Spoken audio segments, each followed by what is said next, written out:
Í sumar hefur verið stanslaus straumur ferðamanna á Hauganes við Eyjafjörð og annar eins fjöldi af ferðafólki hefur ekki sést fram til þessa í þorpinu. Það er ekki bara góða veðrið sem hefur tregt að, heldur hinn skemmtilega aðstaða og þjónusta sem undanfarin ár hefur verið að byggjast upp í þorpinu. Elsta hvalaskoðunarfyrirtæki landsins gerir út frá Hauganesi, Bakkalábarinn hefur sannarlega fessi í sessi og þá má ekki gleyma heitu pottunum í Sandvíkurfjörunni sem trekkja marga að. Þetta er búið að vera alveg ótrúlegt sumar. Þannig Júlli gæta fíblast til að törfla mig. En það eru þúsundir sko, klárlega.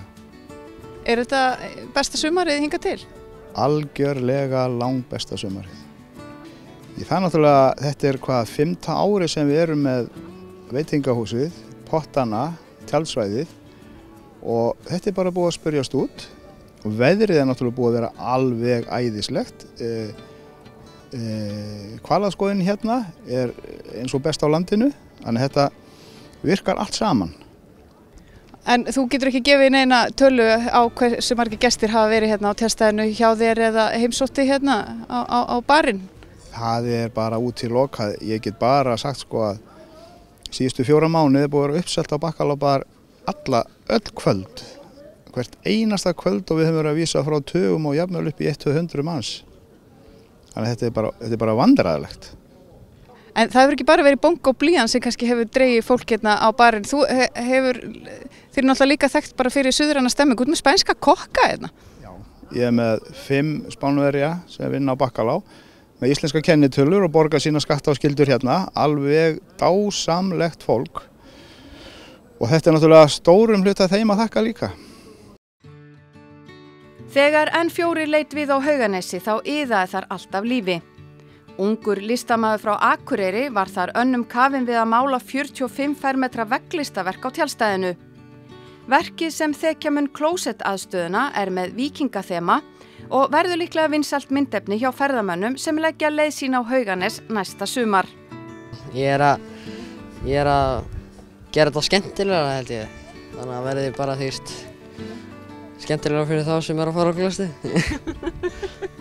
Þeir sem er alveg að pissa á sig fá að njóta. En af hverju þetta víkingaþema?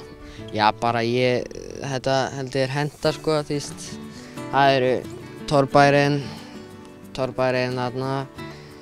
þarna klósettin þarna og bara íslenska umhverfið og víkingaskipið náttúrulega hjá Bakkalá og þá kemur fleira, og þá líka 2 mestu áhugamálin mín er að mála, list og svo landnámsmenn og víkingar og það allt sko.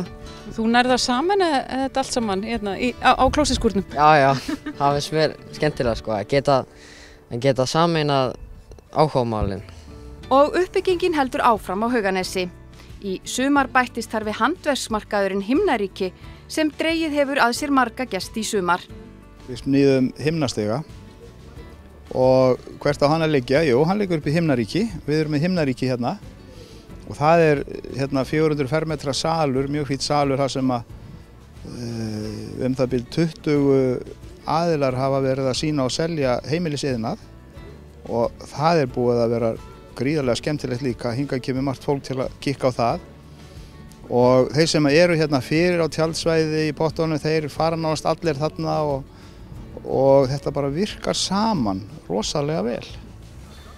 En hvernig hefur gengið með pottana? Þú varst nú hérna á tímabili í einhverjum vandræðum með þá. Ég reyndi í 4 ára að hafa að opna allan sólarhringinn, en það bara gekk ekki. Það voru að koma hópar sem að svínuðu allt út og var jafnvel reynt að kveiki í fattaskiptihúsinu.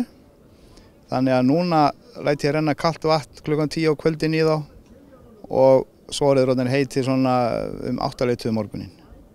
Því miður þá gat ég ekki haldið hérna áfram.